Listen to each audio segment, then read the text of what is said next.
My name is Hildur Sif Thorarensen, and I'm going to read from my new book, His Wheat. I once had a cat named Mr. Whiskers. He was a mean cat, mean and big, and likely to scratch you if he was in a mood. My mom wanted to have him put down, but my brother refused. He kept guard over that cat, and it grew up to be the biggest, fattest cat I'd ever seen. Mr. Whiskers was white with a black spot just above his tail. I always imagined that the spot was the source of his evil, and that without it, he would have been just a normal, boring cat. My Mr. Whiskers has a spot like that too. It's on his right shoulder. I've thought about biting it off to see if that will make the evil disappear, but I don't dare. He's so big and strong, and deep down I know his evil comes from a different place. My Mr. Whiskers doesn't have any pets. He says he doesn't like animals. The cat was the same way. He always avoided our guinea pig. But while the cat didn't like anybody, not even my brother, my Mr. Whiskers seems to like me and some other people too. I hear them walking around, talking and laughing upstairs. He sounds like he has a lot of friends, and he says that someday he might let me join his parties. But it's too early now. He says I'll have to wait. Sometimes after one of his parties, he'll bring me leftovers. I like it when he does that. Then I can close my eyes and imagine I'm there with them, chatting, laughing, and even dancing. There's not enough space in my room to dance, unless I just step in place and move my arms around. I do that sometimes, but only when he's not at home.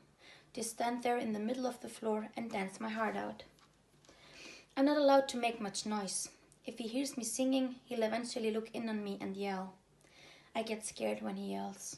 He reminds me of one of those orcs when he does that. An orc from one of those movies with the elves, the wizards, and the hobbits. The second one of that series was the last movie I ever saw. I'm still a little sad at not knowing how it ends. Whether they managed to get rid of that horrible ring, or if the evil eye and orc armies ended up winning in the end. Mr. Whiskers doesn't like movies. He says they contaminate the soul. That's why he doesn't let me have a TV. He sometimes brings me books, but they're seldom ones I like. It's either some autobiographies about old men, famous literary fiction, or stuffy books by a Russian author whose name I can't pronounce. There's no magic in them, only facts and information about people. I asked for the third book about the ring story once, and he got mad. He got so mad that I didn't get any food for 2 whole days. I've never asked for any book since, just accepted the ones he brings. After I first came to Mr. Whiskers, he gave me a book called Alice in Wonderland. I had been crying for days, and he said he wanted to cheer me up, to make me smile again. The book is my favorite out of everything he has ever given me. I love the Mad Hatter and the Tea Party, and always imagine I'm there, talking to Alice and playing around with the potions. I didn't understand why he gave me this book, since it speaks of magic potions and strange worlds, and Mr. Whiskers doesn't like that. I later learned that it's written by a famous mathematician. He called himself Lewis Carroll, but his real name was something completely different. Like the Carroll man, Mr. Whiskers wants me to have a new name. He says he always liked Bonnie. He wants me to forget my real one and become someone else, and I pretend to do that. Pretend I have forgotten. Pretend that I am different. That now I am enjoying our conversations about the big books he forces me to read. I even pretend to be his friend, greeting him with a smile and making him think I like his company. In reality, I am just like Alice.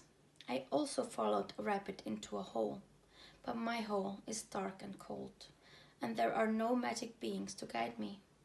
All I have is him and these notebooks, and no matter how hard I cry and plead, this orc is never going to let me get away.